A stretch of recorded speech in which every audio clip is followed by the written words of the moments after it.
it works for me, you know?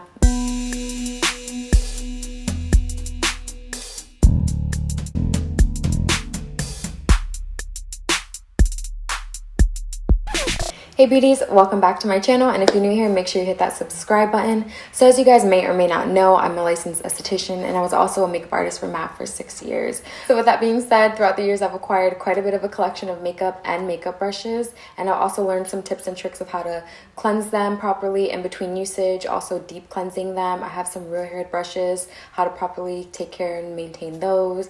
So in this video I'll show you guys all those tips and tricks that I have up my sleeve to get rid of those and also maintain a cleansing routine in between usage. That way you don't have to dread cleaning your brushes. I cannot stress that enough because people get like styes and bacteria and like really gross breakouts. So we want to avoid that by all means necessary. If you guys want to see how I clean my makeup brushes, just keep watching. All right, so here are all of my brushes. I'm going to dump them and start by separating them into different bowls.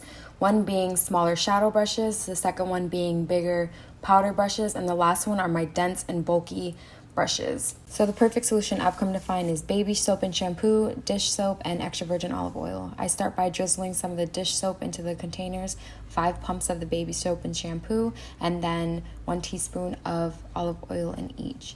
Then I pour in 2 ounces of hot water into each of the jars and mix the solution. I recommend about 4 of these jars because depending on how big your brushes are, you might need them. Then I'm going to start by swirling the mixture around with one brush. I'm going to add all of the rest of them into it.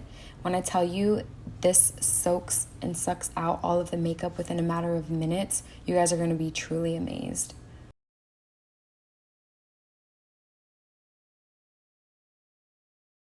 Okay, so now I have on my handy dandy gloves. I'm going to work the bristles into a nice foam. I want to make sure that it turns white, meaning all of the makeup and grime is off of the brushes, and it should look like this. Then I'm going to dump it into the sink next to it, let it soak for a little bit longer until I'm ready to rinse.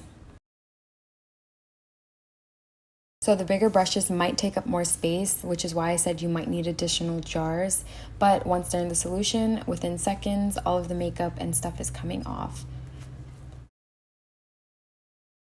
Now that I'm massaging it into my hand and it's creating a foam, I always want to make sure that it runs white, meaning all of the makeup is gone from within the brush. The denser brushes, I do this a couple of times because the makeup really gets deep in there and you really want to make sure you're getting that out. Otherwise, you do have bacteria that's left in there and then you will break out. So after I'm done rinsing them, I put them onto a white towel. I make sure that I reshape the bigger ones, that way they don't dry all crazy looking. And for the most part, I'll leave them here for about a couple of hours. I'm going to grab a paper towel and show you guys that with a couple of swatches on a paper towel and squeezes, you can actually use some of these brushes right away. So there's no reason why you should be using dirty brushes on your eyeballs. Alright, so there you have it, loves. Nice, beautiful, clean brushes that are moisturized and smell good and clean. I particularly like to organize my brushes. I put the smaller brushes in the front and then the bigger brushes in the back. Then I'll conserve a spot to put all of the dirty brushes in and then just continue to do that until it's time for their next bath. Overall, this is how they look and they are nice and clean and ready for some looks. Okay, loves, that's all for today's video. If you liked the video, make sure you give the video a thumbs up, subscribe if you have not already, and until next time.